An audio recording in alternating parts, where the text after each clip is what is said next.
ആ ഇവിടെ ഇരിപ്പുണ്ടായിരുന്നോ? SBI ക്ലർക്കും POയുടെ ഒക്കെ നോട്ടിഫിക്കേഷൻ വന്നു, എക്സാം ആയി, പഠിക്കുന്നൊന്നുമില്ലേ? ഫിനാൻഷ്യൽ എക്സ്പേർട്ട് ആയിട്ടുള്ളവർക്ക് ഈ പരീക്ഷ എഴുതാൻ പറ്റത്തുള്ളൂ, എനിക്കൊന്നും പറ്റത്തില്ല. സൂപ്പർ.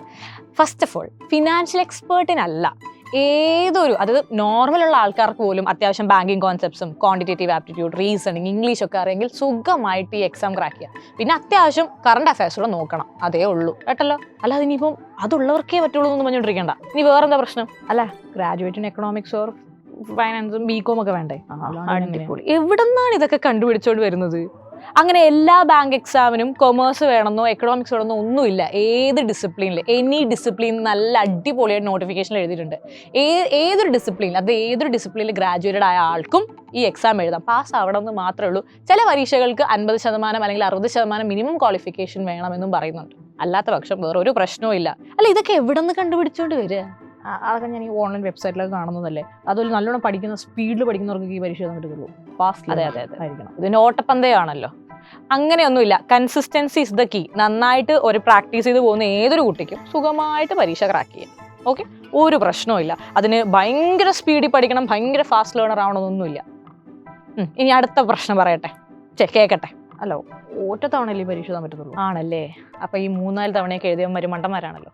അതായത് ഒരു തവണയെന്നല്ല, ഏജ് ക്രൈറ്റീരിയ, റിക്വയർമെന്റ്സ്, നോട്ടിഫിക്കേഷനിൽ പറഞ്ഞ നമ്മുടെ എലിജിബിലിറ്റി ക്രൈറ്റീരിയാസ് എല്ലാം കവർ ചെയ്ത് തന്നാൽ നിങ്ങൾക്ക് എത്ര തവണ വേണമെങ്കിലും എഴുതാം. അത് നിങ്ങളുടെ ഏജ് ക്രൈറ്റീരിയയുടെ നോക്കണം, നിങ്ങളുടെ ക്വാളിഫിക്കേഷൻ, അതായത് നമ്മൾ ഏതൊരു ഡിസിപ്ലിനെങ്കിലും 50%, 60% ഒക്കെ വേണമെന്ന് പറയുന്നില്ലേ, അങ്ങനെയുള്ള കാര്യങ്ങളൊക്കെ നോക്കിയാൽ ഒരു തവണ അറ്റംപ്റ്റ് ചെയ്തു, കിട്ടിയില്ല, കുഴപ്പമില്ല, വീണ്ടും അറ്റംപ്റ്റ് ചെയ്യാം. അറ്റംപ്റ്റ് എത്രയാണ് നിങ്ങളുടെ ഏജ് ലിമിറ്റ് വരെ ഉള്ളത് അതുവരെയും അറ്റംപ്റ്റ് ചെയ്യാം, ഒരു പ്രശ്നവും ഇല്ല. അപ്പം ഒന്നിൽ ഒരുപാട് മാർക്ക് ഉണ്ടെങ്കിൽ നമുക്ക് പാസ്സാവാം അല്ലേ. അതായത് ഒരു സെക്ഷനല്ല, സെക്ഷണൽ കട്ട് ഓഫ് ഉണ്ട്, സെക്ഷണൽ ടൈമിംഗ് ഉണ്ട്. അപ്പം ഏകദേശം എല്ലാ വിഷയം, ക്വാണ്ടിറ്റേറ്റീവ് ആപ്റ്റിറ്റ്യൂഡ്, റീസണിങ്, ഇംഗ്ലീഷ് എല്ലാം ഒന്ന് നോക്കി പോയി കഴിഞ്ഞാൽ സുഖമായിട്ട് പരീക്ഷ ക്രാക്ക് ചെയ്യാം. പിന്നെ പരീക്ഷ ക്രാക്ക് ചെയ്ത് ജോലി കയറിയാൽ സേഫ് ആയില്ലേ? പക്ഷെ ഭയങ്കര ടെൻഷനും സ്ട്രെസ്സൊക്കെ ഉള്ള ജോലിയില്ലേ? അല്ല ഞാൻ ചോദിക്കട്ടെ, ഏത് ജോലിക്കാണ് ടെൻഷൻ ഇല്ലാത്തത്? മിക്കവാറുള്ള എല്ലാ ജോലിക്കും ടെൻഷനുണ്ട് അല്ലേ. ഏതൊരു ജോലിക്ക് കയറിയാലും അതിൻ്റെതായ സ്ട്രെസ്സും ടെൻഷനും ഒക്കെ ഉണ്ടെങ്കിലും ഈ ഒരു ജോലിക്ക് കിട്ടുന്ന സേഫ്റ്റി, അലവൻസുകൾ, ലീവ് ബെനിഫിറ്റ്സുകൾ, സാലറി, അതൊക്കെ വെച്ച് നോക്കുമ്പോൾ ഇതൊരു നല്ല റെപ്യൂട്ടഡ് പൊസിഷനാണ്.